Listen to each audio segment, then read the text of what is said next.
Good afternoon, everybody. Welcome you to the third episode of the third season of The Real Word. I'm your host, Rickard Jean-Noel. I'm here with my co-host. With Pastor Santa Cameau. And we thank you all for being here with us today. Shout out to everybody who's been watching. Shout out to everybody who's been supporting the movement. We thank you for being here with us thus far and this far. Consistency is the key to success, and that's what we've been doing. That's what we will always continue to do. Right, Sanders? Yes, sir. So you already know. We thank everybody for subscribing to the YouTube. That's www.youtube.com/C for channel, /The Real Word TV. And we also thank everybody for watching us on television every Thursday at 4 on the Brick Network. But today we have two special guests. Introduce yourself, people. I'm Barry Jetta. I go by B Radical Genius, repping Jet Force. And I'm LadySha BK, female rapper out of Brooklyn. Brooklyn. Shout out to Brooklyn. Shout out to everybody from Brooklyn. Shout out to the whole tri-state. If you see I'm repping the brand right now, tell them a little bit about your brand, brother. So this brand is called 10 to the 6. It's Egyptian based. The symbol is the African decimal symbol to 10 to the 6. That's what, hence the name of the brand. It equates to 1,000,000 or infinity to our ancestors. They also put this symbol on clothes to render it and to symbolize royalty. So basically, it renders you royal when you wear it. So that's the slogan. When you wear it, it symbolizes royalty. So you're 5%, are you saying? Nah, listen, man. I know about all the 5%ers, all the enlightenment, all the different stuff you want to know about the Moors, everything. But I'm just me. I'm Jet Force, and we just here trying to spread our culture. You know, because everybody else is spreading their culture, and everybody is trying to tell us what to do with our culture. But we gotta represent it the best way and the right way. You know. Okay. So we're gonna get into that a little bit later. Before we get on, with give a shout out to LadySha. Tell people about who you are, my dear. Well, LadySha BK, like I said before, I'm a female rapper out of Brooklyn. And basically, I'm dropping a mixtape that's coming soon, next month. And that's what I've been working on. Been working on a lot of projects lately.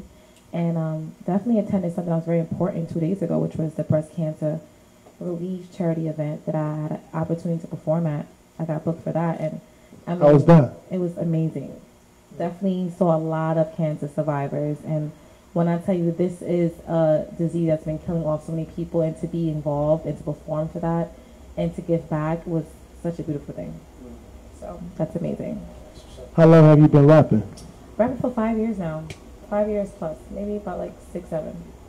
5 years plus professionally, I'm guessing. Professionally, I want to say professionally for the last 4 years. Yeah, because I get booked for a lot of stuff. So. And shout out to YB was on the last season. You already know YB. YB. Bring it back to the mere fact that they deleted the video, so we definitely gotta do that. Yeah. Speaking of getting videos deleted, I just want to put this out of air. We gonna put the bag on whoever been deleting our videos. I'm upping the ante up to $200. $200 whoever bring me the person that's been deleting my videos. You can't hate forever, man. This is a movement. Last year we was doing about 1,000 views per episode. Now we're doing 17, 18, 20, 24, 30,000 views per episode. And somebody out there has been hating, you know? You could join the movement. You could join in a line with us and be great, but instead you want to sit behind a computer and hate. Like, why? Why, you know? That's a new wave now. That's what they do, computer thugging. Yeah, I'm telling you, 600 is the biggest culprit, you know what I'm saying, in regards to that, you know, what's that word called again? He's a troll. It's a troll, you know what I'm saying? He's a professional troll, though. I give him a pass for some reason. I don't know why. That's right. But I wanted to go back to this young man, this king right here. So, you talked about culture, and you said that how with culture, they try to dictate our culture and everything like that. Who do you feel dictates our culture, trying to change our culture and everything like that? Just to put it out there. Well, I mean, just from the inception of Westernization, they've just been trying to tell us who we are and just try to let us know who we are. Like, for instance, Egyptology is created from French people. You know what I'm saying? Wow. So it's like, you know, even the symbol on and actually KRS put me onto this. The symbol is a cartouche, right? And this is a symbol that you put your names on. So actually, this is the name of this logo head. This cartouche is actually the French word for a French bullet called the cartouche. So we got to figure out the real name of this symbol. You know what I'm saying? Right, So we every word, everything. yeah, so we have to, like, they looked at it in Egypt and was like, oh, that looks like the French bullet, that's a cartouche, so that's a cartouche. You hear the name of cartouche and that doesn't even sound Egyptian. But You know what I'm even saying? the continent of Africa, the original name is not Africa. Exactly. Even Egypt itself, I heard that the original name is Kemet. Exactly. Yeah, Exactly. The only, I heard that the only country in Africa that still has its original name is Ethiopia, because Ethiopia was the only country in Africa that wasn't, that didn't allow itself to get colonized by Western or Eastern influence. Yeah, they actually had to fight.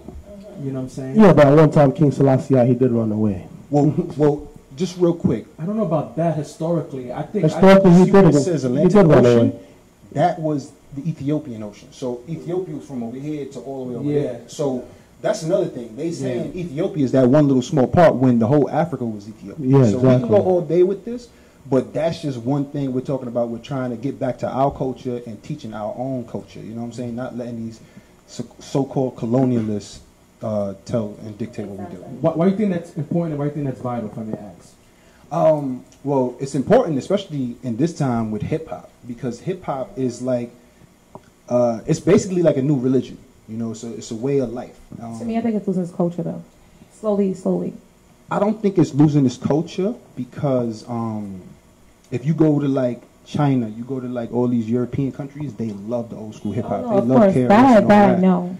But I think over here, It's a new type of wave going on, because if you look at all these little, like, and it's not even nothing about racists, like white America or anybody all over the world, they're emulating the Chirac and they're emulating all this new type of style music, this trap Even in music, Korea, K-pop. K-pop, you know what I'm saying? So we influence the world, you know, and I feel like the new generation, this is their time, so we don't really understand it as much. Like maybe even like when people first heard Jay-Z or heard Rakim, they didn't understand it at that point. So I think we don't really fully understand it right now, but 10 years from now, we'll be like, all right, we needed that so we can get to the next level of hip-hop.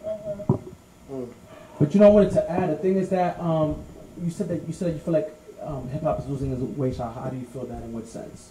Well, here, like in America, I definitely feel like we are well respected. The craft is well respected overseas because it hasn't lost its, it haven't lost its grip of the rawness. You know what I'm saying? But here, people are tampering with certain things where they're not writing their own lyrics. So I feel like anyone could be a messenger, because that's what you are if you don't write your own lyrics. If you're someone writing for you, I feel like you're losing the connection with your feeling with because I feel like music is therapy. So I feel like if you're not actually writing it and you're not presenting it the right way, I feel like it's losing the context of the culture. Because hip hop comes from your feelings, how you felt, what you've been through, your struggles. And if someone's writing that for you, then you're just a messenger. There's no oomph in there. I can't really believe you. Just a messenger. So I feel like a lot of people are doing it nowadays. And now people are imitating the Chirac. People are imitating things that, to me, I feel like they're not saying anything. They're not saying anything. So it has no substance. I mean, I think it was more popularized, and the people that are in charge of hip-hop right now is not part of the culture. Individuals like Leon Cohen and those other individuals, they're no longer part of the culture. The people that were originally part of the culture, like Dame Dash, Russell Simmons, those people made their money and they took a step back from it. And now I guess hip-hop is watered down to the point where back in the days, to call yourself a rapper, you had to be lyrical, especially where we from, you know? And if you was trash, people would tell you trash, like, go sit down. Now you look at someone like 6ix9ine, he just like, blicky, sticky, blicky, dicky, whatever he's saying, and the kids like, oh, they all go crazy, like, you know, that's their thing. So I feel like part of it is to blame is on, because if no one was buying into it, it wouldn't become popular. So you gotta look at who's buying into it. Hip hop is not for little kids. That are unaware of real hip hop. I mean, they do have kids that do their research and go back to the Jay-Z's and whatever. But I do appreciate the Kendrick Lamar that do come and try to save the game, And the J. Cole's and stuff like that. And that's more or less like my lane. You know what I mean? I respect the craft. I respect writing my own. I respect being raw. You know what I'm saying? I don't like the bubblegum. You know what I'm saying? Well, no cursing, let's keep it PG. You know what I mean? So I feel like with me, I keep it definitely raw. I respect that. And I love it. I love the J. Cole's. That's what I grew up on. I grew up on the Jay-Z. That's my favorite rapper. And to touch upon what you guys said, how the control it more, or how they're controlling it, is exactly what we're talking about. You know, this bubblegum rap, anything that we don't like or kind of disassociate with in hip hop, that's the people that are controlling that we don't want to control. You know what I'm saying? Like, we got to take back the power. We got to go back to the legends and people that were really in this hip hop and be like, yo, what should we do? What should we? You know what I'm saying? Go ahead, Marcel. Go ahead. I want to tell you, this is so far-fetched now because social media is running the hip-hop industry. It's so far-fetched because why? I can easily build a campaign and be like, you know what? If I like you, if I like you and you're my guy. And I'm like, you know what, I want to push you, I want you to go to the next level. But you're not even all that though. But with my money, and with my campaign, and with a team, I can make you that. Or with the right people too. With the right people. If you have the right people behind you, you can go anywhere. But the thing is, so it's hard to control it when money's controlling everything. The biggest problem with us is that we don't support our own, you know? Even, perfect example, the real word. You see how, when me and Sanders first started this show, it was more so, I would say, a religious-based show. Not all the way religious, but it was a way where people could speak about things occurring within their community, their churches, their schools, and their neighborhoods, all in one place, in a safe place, away from the pulpit, and add a spiritual aspect to the show at the same time. And when we first started, not a lot of church people supported the show. It was more so people that we knew from other places. And right now, this makes that we're 63 episodes in, which means we had over 60 guests. Some people came on the show more than once. So even at this point, there's still people that don't show up. You know, there's people that we ask all the time, yo, you want to come on the show? Like, no, I'm good. But who else you know personally that got a television show that's willing to invite you? We could have came up and switched up on people, but we didn't. Instead, we stayed consistent and we stayed grounded, we stayed humble. But then other people are going to look at us and they're going to put us on a pedestal where they feel like they're inferior to us and they remove themselves, or they feel like that we're inferior to them and they remove themselves. And that's what causes the disconnect within people. I wanted to say this, but the thing is that in the midst of that, I was listening to Funk Master Flex the other day, and he talks about like where's a good artist. But if you go to Google Play, like I said, there's a lot of good R&B artists that are out there. I can name 20 R&B artists that are doing their thing. You see what I'm saying? You can name 20? Huh? Name 20. Huh? What? Say it again? You say you can name 20, so I said name 20. I can name like there's Ro James, there's her, there's let me go to my list. There's a lot of good artists. There's actually signed right now. Yeah, there's Tory Lanez, there's Paloma Ford, there's Eric Billinger, he's nice. There is also let me go a little bit. Let me sing two more. The list could go on and on and on. Also rappers too, like if you go to Team Backpack, Denzel Porter, shout out to my man Denzel Porter. You feel me? There's a lot of good rappers other than LadySha, of course, and YB and Chris Crown, and a lot of great rappers. There's a lot of great rappers. Quick shout out, especially the one that just got killed, passed away the other, who got shot for no reason. Shout out to him. That's a real good there's a lot of good artists, and I feel like a lot of times guys won't support a good artist. My bad for cutting you off, unless you're dead. And I don't think why you gotta celebrate the person when they're dead. But there's a lot of good artists out there. I know I'm a pastor, so I do my part. Anything that I like with my Facebook, I know I got more followers on Facebook than Instagram. I do my part just by promoting good music. You know what I'm saying? So there's a lot of good artists out there too. You know what I'm saying? I'm just putting it out there. Can I just say one thing? Since we talked about previously about your last topic, you talked about the church and you wasn't really supporting like that. One thing that I do say about hip hop, there are a lot of great artists out there. I can go to the corner store and find the hottest dude spitting some fire on the corner and bring them against the hottest rapper that's on the charts right now, and they can't even compete with them. That's a fact. You have to be chosen for this game, and it's real like that. People don't understand what you just said right here. That's powerful. Your sweater is powerful. It's saying something. It has a statement, and it's bringing back the realness to the culture and to you as a person and to our culture. But they don't want to hear that. I'm gonna support it because I know what it's about.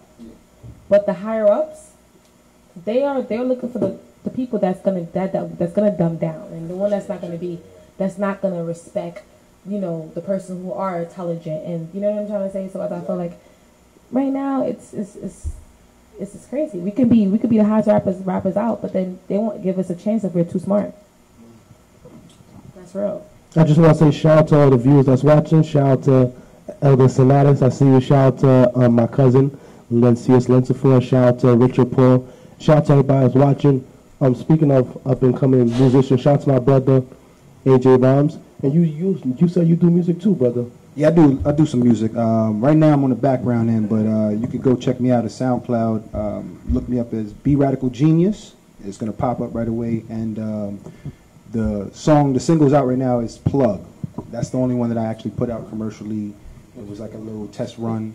But like I said, I'm kind of like in the background. I'm doing a whole bunch of different work with my cousin, and I have a whole bunch of artists on the team, so I'm not focused on me. But you can check out Plug, SoundCloud, Tidal, all of it. You know what I'm saying? Check that out. Check that out. Spotify. I'm gonna check that out too. So let me ask you, the two of you, what do you guys rap about or sing about in your music? Because I know they say that the artist that suffers the most is usually the best. So in regards to your struggle, how do you include that within your music? Well, for me, I definitely, I have a lot of fans, so when it comes to a lot of young girls, especially the guys too, they think I'm sexy. But besides all that, I don't rap too much about raunchy stuff. You know what I'm saying? I feel like when I do my music, I talk from the heart, and I do experience a lot of things within this world. I'm growing as a young lady, you know? So I rap about heartbreak. I rap about, you know, not being accepted, you know, and the pain that I do go through when I do feel like I'm not being accepted and how I want to give up. And my music, you can see the trend. Sometimes my first verse will start off with me like saying F this and having suicidal thoughts, but then my second verse would be like, what? I'm gifted, you know, I'm blessed. So my music is a transition of my life. It's really the feelings that I go through. I don't sugarcoat it. My best music is when I freestyle, right or wrong. We'd be in a car and I could go in because I just feel less emotions. You know what I'm saying? And I'm really driven about that. I'm spiritual when it comes to that. I discovered I could rap. It wasn't even like I'm like, oh yeah, I'm gonna rap today. Nah. It was like me and my friends was chilling and they was rapping, and then I was like, let me just go hit the, you know. Then I started singing some. I was like, yo, you really can rap. So that's within. So I rap about things that's meaningful, things that's gonna the girls are gonna relate to, because they want to hear somebody that's going through it too, you know. So yeah. What about you, brother? All my life I was just considered as a conscious artist and commercial. For some reason they say commercial because I always sounded like, I guess, the hottest artist at the time. Like people used to always be like, you sound like Kanye, you sound like Lupe. And me, I knew I had my own identity, but they were basically saying this because they were saying that you couldn't be at their stature, you know. But I'm conscious, but like a lot of stuff too. Like I said, I talk about the culture. You'll hear me talking about Ma'at. You'll hear me talk about Ptah, and these are figures in Egyptian deities and stuff like that. And it's like, you know what I'm saying? I talk about this because we trying to get this in the universe. We trying to bring this frequency out. And also, I look at like, thank you. I feel like I'm an elite artist. That's just how I look at it. You know what I'm saying? So I may not be talking about all that gun talk and everything, but the song Plug was a way that I kind of was able to connect to the drug dealers and the street dudes, but still not conform to all that. I was talking about I'm the audio plug and how the EQ is my scale, and you know what I'm saying? So basically, the whole trip of this 10 years was kind of like, how do I get my message across to the regular person? And it sounds like I'm not spitting nothing smart, but I'm spitting everything that I wanted to, all my conscious stuff. But they were just brainwashed by the melody and the beat. But I'm saying all this smart stuff. You know what's so crazy? I mean, in the midst of all of the because you know, like I said, you know, in hip hop, you have rappers. You may not understand what they're saying. Like for example, like Bone Thugs and Harmony. I didn't understand the damn thing that they were saying. I know what they were saying was hot. It sounded hot, but I know what they were saying. But in the midst of that, you still have yours. Like for example, like you got your boy Dave East. He's holding down the fort and everything like that. You got your boy Logic. Logic is a nice white rapper and everything like that. He's biracial. Biracial, so sorry, you know what I'm saying? You got Machine Gun Kelly, you know what I'm saying, who's doing his thing. You got a lot of good rappers who are not conforming, who has good content. Even T.I. is very confident. Oh, he is amazing. He's amazing. He took a good shot at Donald Trump the other day about his wife and everything like that. So you have a lot of good rappers, you know what I'm saying? I just feel like we just need to, as the followers, we just need to keep pushing that, keep sharing that message, you know what I'm saying? Let people know, listen, because you know, we are hip hop. We made hip hop. Hip hop is by us and for us and everything like that, you know what I'm saying? And is just relating to the younger generation and reaching out to all the hoods in America. And the hip hop is so real. Like it's talked about in The View. It's talked about in Fox News. It's talked about CNN. You got people commenting on Kanye. You know what I'm saying? And bringing 50 cents all the time on MSNBC. So, like I said, we have the power as a people to make those moves as we are and everything like that. So you said something, I would say, something that everyone's been claiming recently. Everybody's been claiming that they woke, right? I feel like some people half asleep, some people are actually woke. For those that don't know what woke is when you basically open up your third eye into the subconsciousness, and then you get into the higher self, basically, of yourself, where you enter a lot of different things. Some people go as far as supreme mathematics. Some people go into knowledge of self. Some people go either into Muslim, Christian, Egyptology, different things, depending on what it is. Comedic energy, some go into. But everybody have their own different versions of being woke. I would like you two to expound on it, because you as an artist, multiple different forms of artists, for you to be able to master artistry, you have to be woke in some part of your brain. There was once a story about the arts, the different type of arts came from heaven itself, and that was one of the gifts that the fallen angels gave to man. So I want you guys to expound on that situation from your point of view as artists. I'm definitely into, that's why I'm so intrigued by what he's saying right now and what you just touched on too, because I want to laugh a little bit, but it's so true. I was trying to open my third eye, 2 weeks ago? And I'm definitely a person who does meditate. I'm a high believer. And I definitely get that. I'm definitely woke. I definitely see what's going on. I read between the lines. That's why I don't feed into so many things. That's why the things that I see now, it's like I have to question everything now. Because what you're given is not what's the reality. You know what I'm saying? So I definitely believe in putting things in the universe. I believe in that. I believe in, if I open my door, I can see beyond the things that they don't want you to see. And I definitely always feel like I need to have a body, what is it called? An out-of-body experience.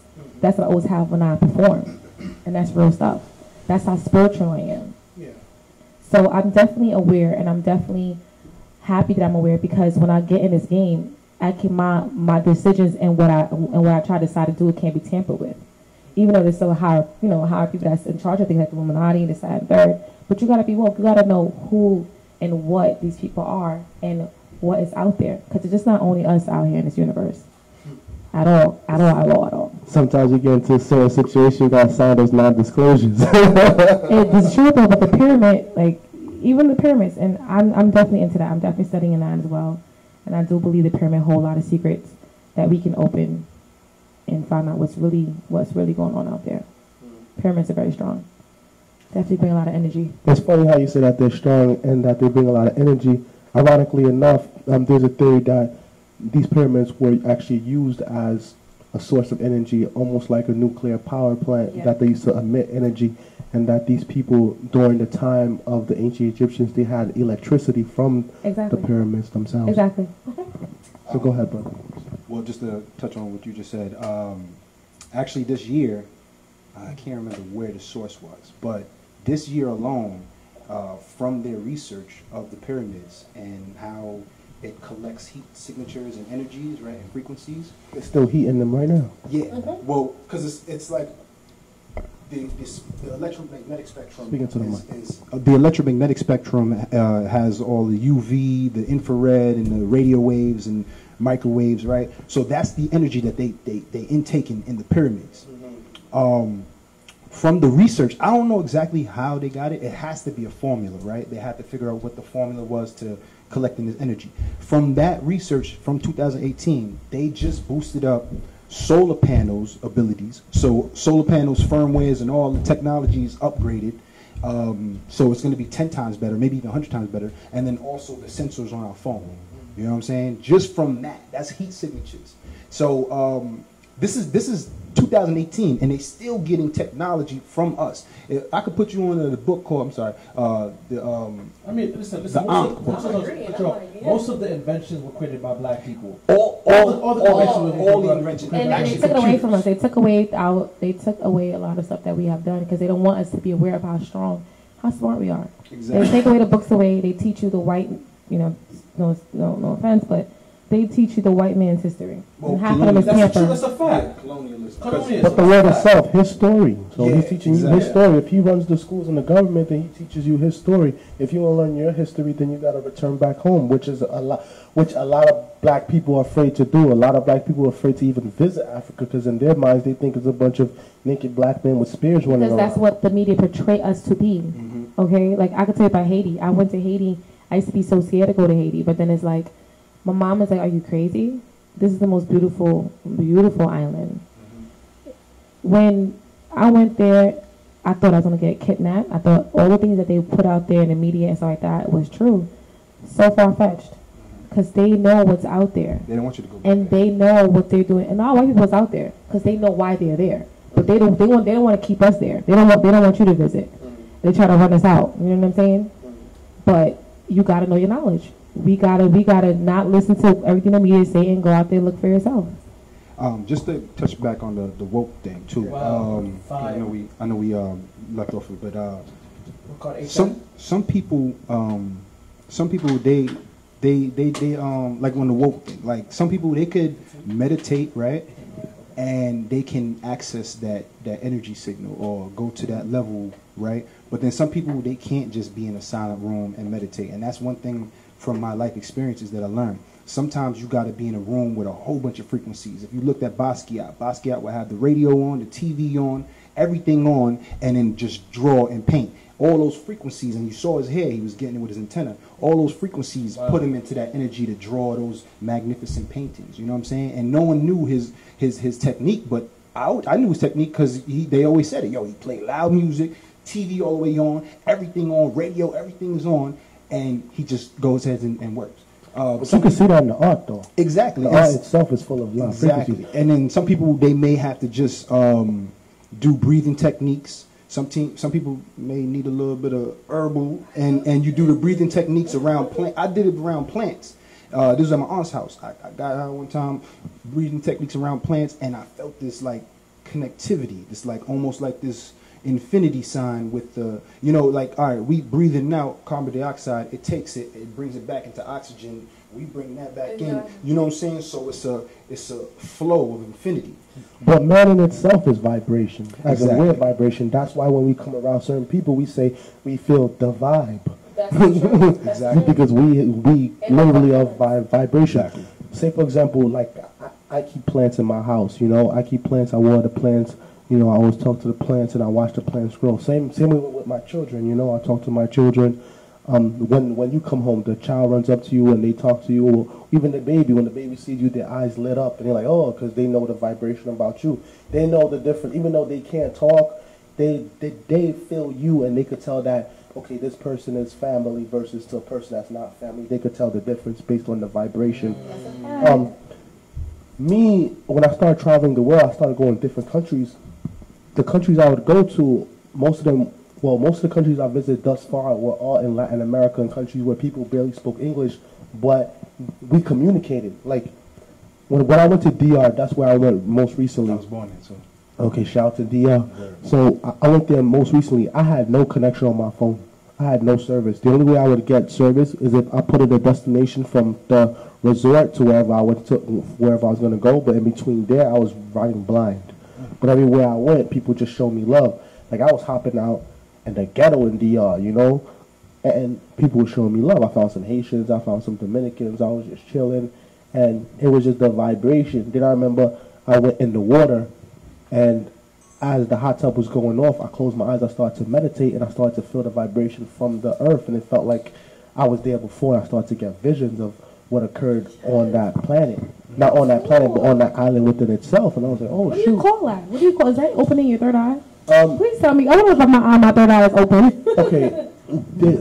I swear. At one point, I was doing research on opening your third eye, and not only opening your third eye, but reliving your past lives, because I feel like the body might die, but the soul never dies. That's why when your eyes closed, and now children are being born with their eyes wide open. Like my daughter, she was born with her eyes open. She just looked right at me, right when she came out the womb, like, and like till this day when she look at me the same way, she like, and I look at her eyes and I'm like, yo, those are my same eyes, you know. So I feel like I've been here before, but it wasn't until I started traveling and I went to places and I would go places. I'm like, this place looks familiar, and I could go somewhere. Like when I went to Mexico, I was walking around Mexico like I was from there. And no one stopped me or said nothing. Very interesting. People would start speaking to me in Spanish, and like after a few days, I started speaking Spanish. I could communicate with them, and I was like, okay. And I was just walking around minding my business, you know, no Uber, no car, no nothing. I was just walking around Mexico, you know. You was meant to be there. That's definitely a reincarnated situation. Same thing when I went to Belize. When I went to Belize, the whole wedding party stayed at the resort. I was like, forget that. Like I'm here. I'm gonna see the people. I want to feel the people. So I got me a golf cart, and I don't know. Shout out to everybody who followed me on Instagram or Facebook. But y'all seen all y'all driving down the golf cart. I was on the dirt road driving up and down the golf cart, and I was just hopping out, and I was just showing love to everybody. I seen Chinese people in Belize. I seen Yachty people. I was chilling with the locals in the little shop with the little palm trees roof. And I was just chilling. Like everybody showed me love, and I stayed in this big tree house type of house resort thing by myself, and it was just cool. Like I was in a whole different country by myself, like with nobody, not even my wife, not my kids. My friend was like, he was like 10 minutes away down the road, but I was by myself the whole time, and people showed love. And it's the vibration that you give and the vibration that the earth give back to you, where you're almost like an animal in its natural habitat. Like, yo, I've been here before, like this is the earth. And even to go back to the creator created man out of the earth, in which and it's out of the earth which he came, which he will return back into. But everything on the earth was given onto man. The only thing that separates us from animals is our subconscious and our superconscious. That's true. So therefore, any road I lay foot on, I should be king, if I'm able to recognize that as a man, if I'm woke enough. You know, but if I'm asleep, I'm gonna feel like everything is against me versus to everything is for me. That's true. I like that. Very powerful what you just said. I'm just talking. Shout out to all the people. I love this conversation. Yo, listen, we going to link up after. Listen, after this show, we might link up and might load up a part 2 because this is so phenomenal. Shout out to Aknel. I see you, Aknel. Shout out to Aknel, young genius. Aknel, what's up? And shout out to Jay Carter. Shout out. Wow, that's real. So I wanted just to basically talk about this. Going back to Egyptology, I didn't know that the French was the one that took it. Well, they started Egyptology. They started when they started like 19 what? I'm not even too sure. It had to have been like either in the 1800s, maybe in the 17s. But this is when Napoleon was in power. Wow. Yeah, that's when they started bleaching. That's when they started shooting the noses off and all that. Where you hear about the Sphinx and everything. That's when they started Egyptology. So because they why did they shoot the nose for? Because obviously it looked like, it looked like one of our noses probably, or it didn't look like their nose, or maybe they were just like, it's just disrespectful. You know what I'm saying? It's like you see some magnificent art and you like, yo, how did they do this impossible feat? Like, how did you make a Sphinx? You know what's crazy? Now because of CGI, they could use the DNA of the remains of the people, famous people, and they could use CGI to show how the people looked. The other day I was on his website and they was using CGI on certain people. They had Cleopatra. Cleopatra was a dark-skinned woman, like dark, like full lips, and you know how they put like the Egypt crown when they did the CGI, she had like braids, like how black people have braid extensions right now. That's what she had. They had Nefertiti. She looked a little bit lighter than Cleopatra, but she was a black woman. Even Christ, a black man. Even the priest that they base Santa Claus off, Saint Nicholas was actually a saint. Yeah, he's a black man too. He was black. He was from the Turkish place, and he was a darker skin. And they said that. And the person that was writing the article, they said that basically history was whitewashed, and now that they have CGI and they could take the DNA and put it into a computer, the computer spit back a picture. The computer is not racist, so the computer is not going to give you a racist depiction of what the person actually looked like if you use the actual DNA. Wow. So people felt some kind of way about this. Yeah. Also, one thing we don't know about is that Egypt was biracial. Like they had, you can even see it on the walls. They had the Hittites, they had the white people, they had Asiatic people as far as like the Asian phenotype. They had light-skinned looking people, and they had the Kushites who were dark skins. You know what I'm saying? And one thing they don't talk about is the 25th dynasty, which is when the Kushites took back the power. The empire was all the way from the bottom of Sudan all the way to the top of Israel, and that's how big Egypt was during the 25th dynasty. So that's why they don't talk about it. And that was the Kushite Empire, which is dark-skinned people. Yeah. Even on top of that, let's get even deeper than that. Have you guys ever heard of the Discovery Doctrine? Oh, good thing I got on the right watch today. Okay, so you guys ever seen this cross, right? The cross with the bended sides on each end? The thing that Hitler used to use, basically. Yeah. Wow. The reason why this watch has this on it, because this is a Vacheron Constantine. So Constantine, I don't know if you guys are familiar with Constantine. Constantine was the Roman ruler. Basically, on his way to march into Rome, he claimed he seen a cross, the same cross like this, and then he put the cross on the shields, and then they marched into Rome. They conquered Rome. So after that happened, he mixed paganism with Christianity, and that's why they have the saints lined up, just like how they used to have the pantheon of the Greek gods. But then they got Saint Michael, Saint Peter, all these saints now, and then also now they gave the Pope almost the same power as Christ, saying that he got the Pope obtained. They claimed that the Pope had the same power that Christ had. So he inherited his power from Christ himself. So that gave him the power. So then this is what they did. The Pope legalized something called the Discovery Doctrine. The Discovery Doctrine basically said whatever land you discover that they don't have Christians, you could therefore conquer it and enslave those people because they're not Christian and therefore they're not considered to be human. So what they would do is they would go onto a land and they would read the Discovery Doctrine. And when they went to read the Discovery Doctrine, they would also have a notary there. So he would make it legal. So basically, they could stand on the shore of whatever land and read the Discovery Doctrine, and regardless if there was no one there to hear it, it was still legal because the notary would notarize it, therefore making it legal. Once they do that, whoever's on the land and whoever's there, they therefore could conquer them in the name of Christ. Because therefore, they're saying these people, they either surrender to Christianity or they get killed. And that's why they use Christianity. Force them into religion. Exactly. And that's why they said they sent the missionary then the military, basically. And that's what they did. And that's why every time you see the Discovery, they wear that same cross. Every boat you saw the same cross. And they would just march into place. So they said it was a famous case. It went all the way to the Supreme Court where there was a Native American and there was a white man, basically. And they were both claiming the same land.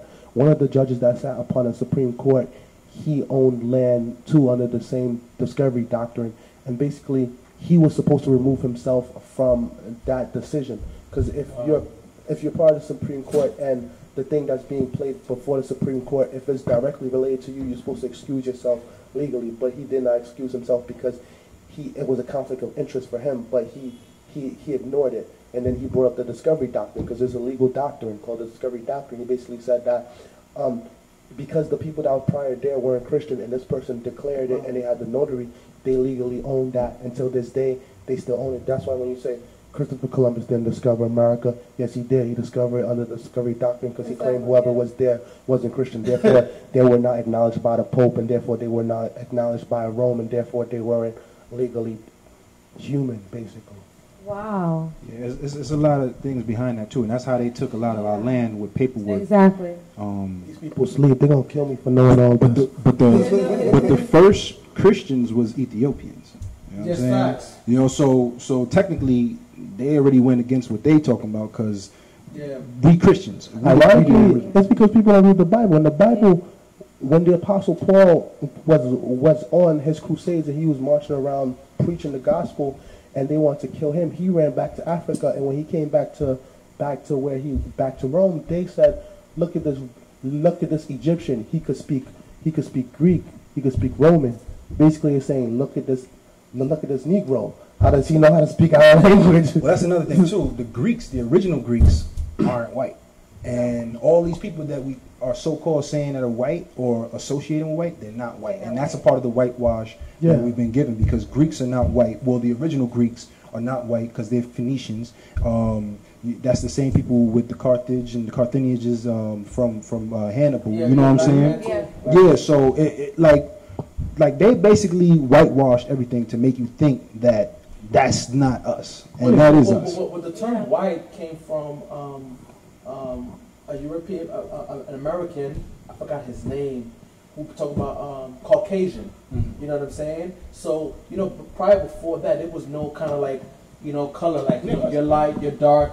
It was just a system. Because remember, at one time, the Irish wasn't a white man. It's just that, you know, because of the mere fact that they was losing like a percentage of white, of you know, fair-skinned people. This, you know what? Let's make the Italian white. You know what I'm saying? Irish white. It's also at one time too the Jews when they came to America, they were not considered to be white at all too. But because they were losing a percentage of people, they said let's put the Jew plus the Italian and everything like that. So the thing is that, like, I don't know if you guys know. Let's go even deeper than Go ahead. that. Adolf Hitler himself did not consider those people that was claiming to be Jews.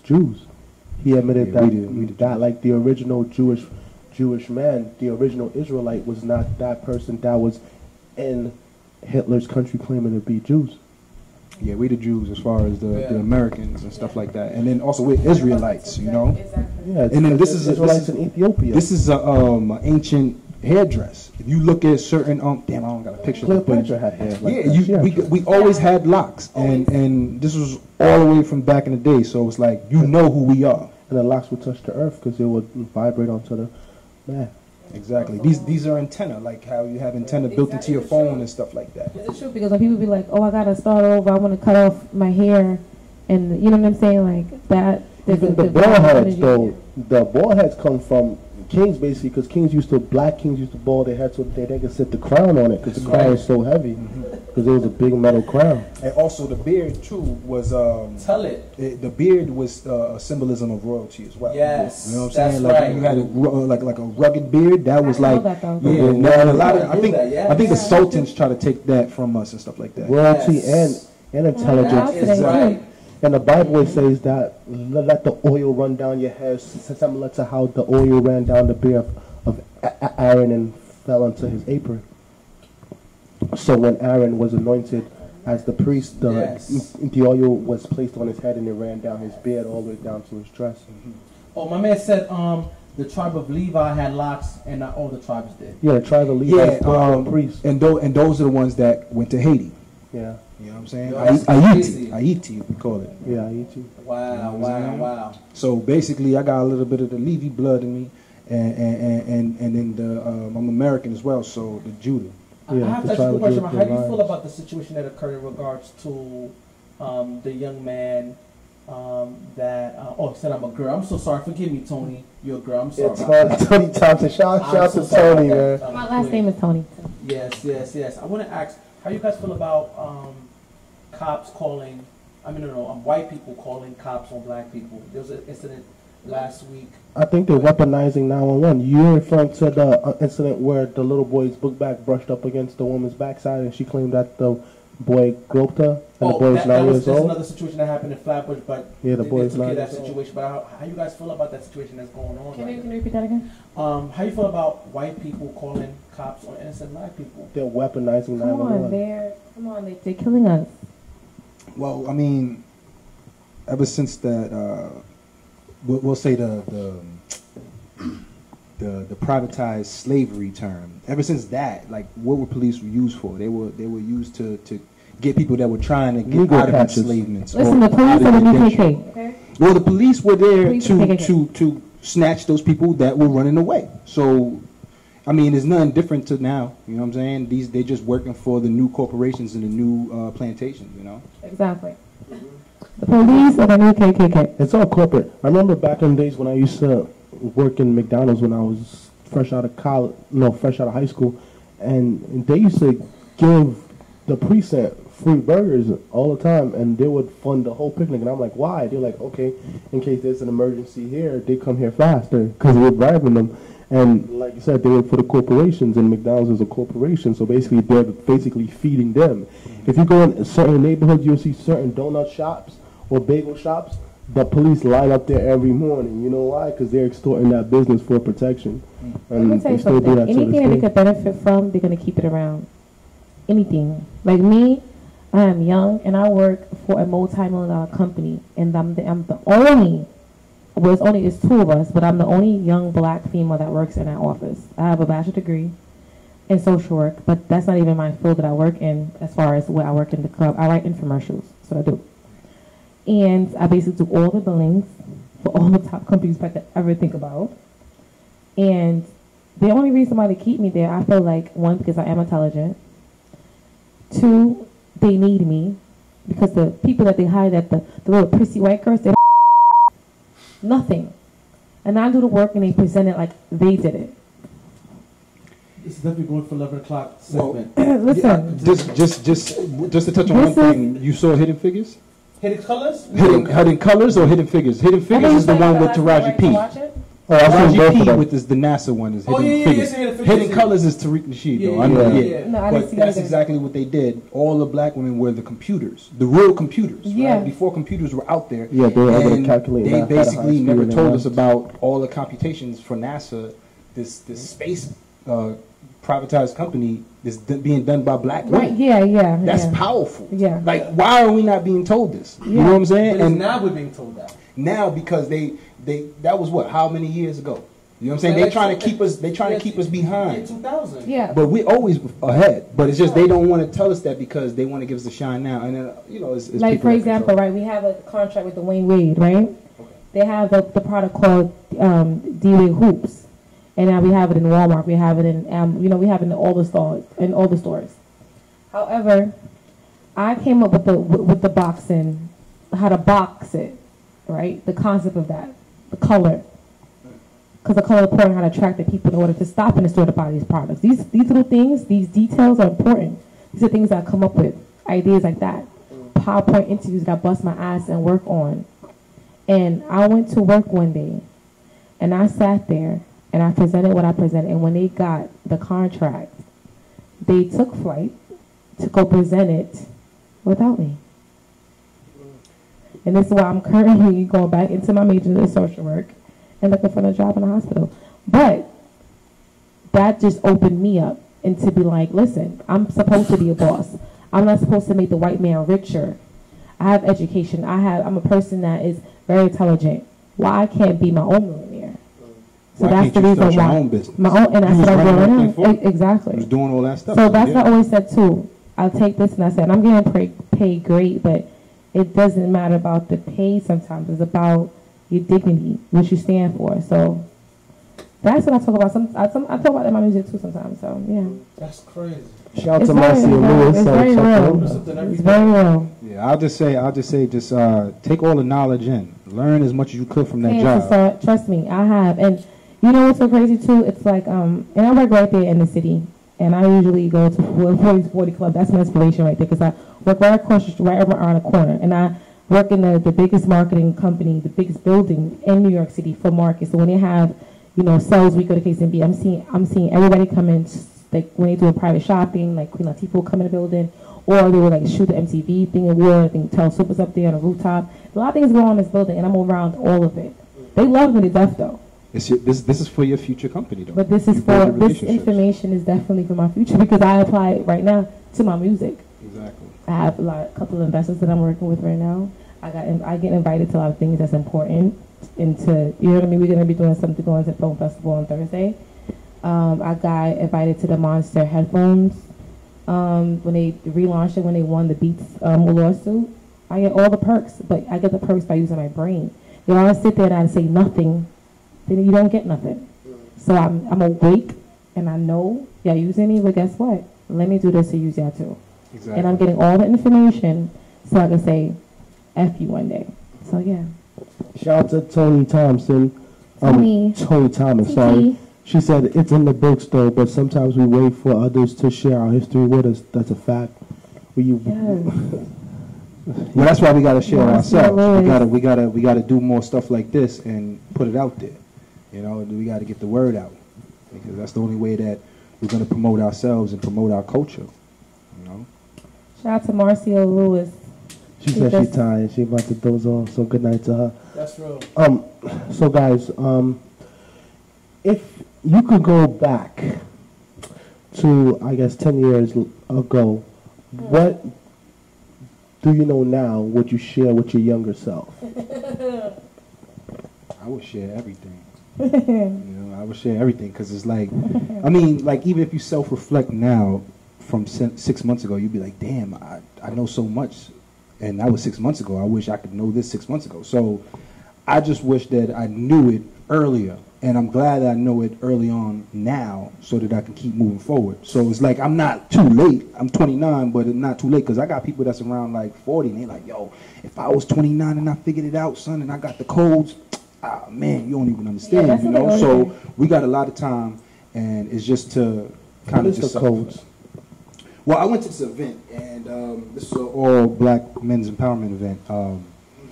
This is actually branched off of a bigger event, which is called Warrior Con, and this is all for like, not saying all for white men, but this is like 1,000 white men that come together and they exchange the ideas and the code, information. So basically, exactly. So it's almost like a big fraternity, and this is the start of the black kind of warrior kings, and that's the same thing we're doing, so that we could all be black kings and queens coming to events and spreading knowledge, networking. This is how we grow. You know what I'm saying? This is how we get our businesses out. This is how we support each other. We always talk about support each other, and this is how we do it. You know, black market. Pay attention, read into it. Exactly. Black stocks. Anyway, that's very important. I love that because I actually went to something like that where we share information. You know, when it comes to the industry and the music business and stuff like that. However, I haven't met a group of people that I can sit down and talk about stuff like this with, unfortunately. But I'm happy I'm here today to talk about that. But my old self, and I'll tell my old self, I'll definitely tell my old self to save a lot of goddamn money. I am still young, so I am doing all the great things now. I got, my credit is great now. So those are things that I had to, at 24, 25, I say, you know what, I gotta get this together. And I would tell my old self, once I got to college, to invest into buying homes, or even if we're in a high school, to buy these homes, buy houses. This is where the money is. I'm so into real estate right now, it's unbelievable. I got my first home 3 years ago, me and my mom. It's my idea. Congrats. I saved up all my money from financial aid. When I was in college, I didn't spend it on clothes, because in high school I was so materialistic and I wanted all the fly stuff. And I definitely would tell my old self, don't buy all those things. It's not worth it. They don't even want you wearing their stuff. Exactly. They don't want you wearing it. I would not go back and spend those thousands of dollars on them goddamn bags and them jeans. And those red monkeys and those Ibisus and those Moschnos and Versace's. And I used to be that girl that everybody say, oh, she mad fly, she got all that fly shit. That was me. Then when people see you now, remember when you reach a certain age, it's like all those clothes just disappear, right? You don't know where they go. Yeah, but guess what? They bringing them stuff back out though, right? And not only that too, it's like I feel like with me, I just was watching what they portrayed was the best thing or what was hot, and I didn't have my own mind to be like, I want to, even though I thought it was cool too, but I used to always like dressing like a little hipster, like a little punk rock girl. So I started kind of swaying onto that. Even some of my friends changed too, When I got into music, my whole atmosphere changed because that's what I like to do, But my old self was very naive, very materialistic, very cocky, ignorant. Now I'm so, That's real. But I'm not like that no more, though. We would hope not.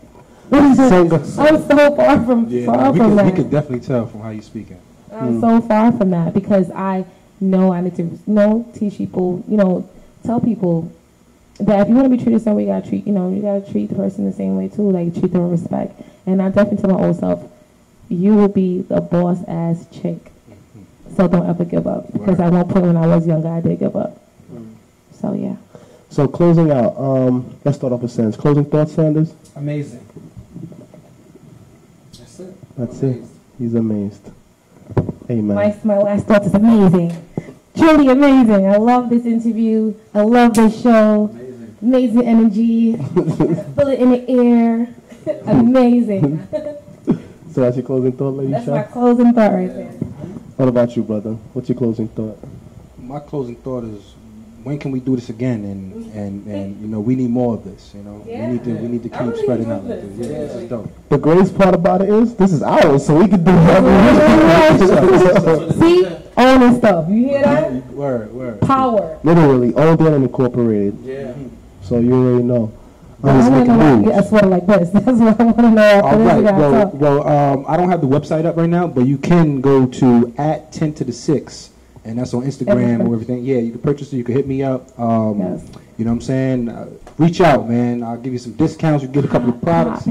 And just to touch back what she said, you know, I ain't have the money to buy all that stuff when I was younger. My parents, you know, I had like 3 brothers, so you know, I ain't have all the nice things, but I did have Jordans here and there. But that was one reason of me creating the brand, because the brand is supposed to be like, yo, yeah, it's gonna get to the level of expensiveness and a certain stature, but it's really for those people that, okay, here's a $40 or $30 hoodie, and you could rock this for a while, and then here's like a $10 shirt, $15 shirt. Nothing too crazy. We trying to go like not compete, but just be in the market of like the H&M and the new Primark type people, you know. And a lot of people don't like spending $100 for one shirt. They'd rather spend $100 for like 20 shirts or 10 shirts, 2 hoodies or something, like, you know what I'm saying? And that's the type of shopper I was. So that's what I'm trying to make my clothes to be, not expensive but affordable. But then at the same token, it's limited edition. So you know what I'm saying? I gotta charge what I charge. And not only that, it stands for something very strong. Exactly.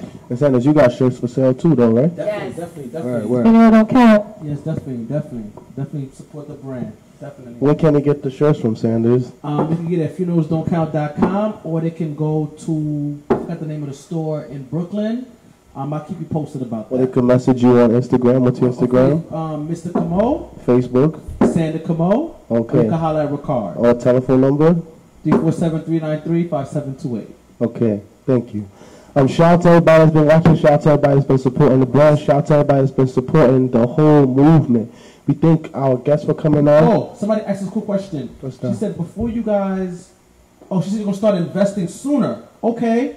Before you guys go quick, question, what is the purpose behind y'all doing this? Okay, let me just say my portion, and Rickard can say his portion. Go ahead. So what we want to basically do is we want to do a lot of community service initiatives to give it back to the community. So right now, I know one of our focal points is the diaper tour.